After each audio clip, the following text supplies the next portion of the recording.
मला अनेक फोन येतात की दादा साईबाबा हॉस्पिटलमध्ये आमचे पेशंट घेत नाही, दादा साईबाबा हॉस्पिटलमध्ये पेशंट घेतले जात नाही.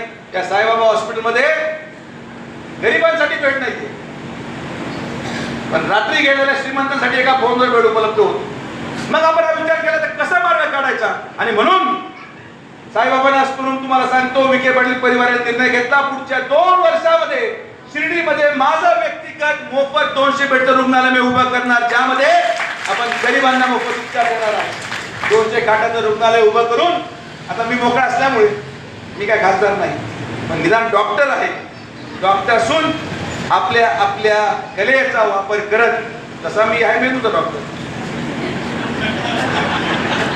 तिथं दवाखाना उघडल्यानंतर जे माझ्याकडे येतील मी त्यांचा मेंदू एकदा उघडून पाहिजे, नेमकी हा कोणाचा आहे, याच्या मनात काय चाललंय.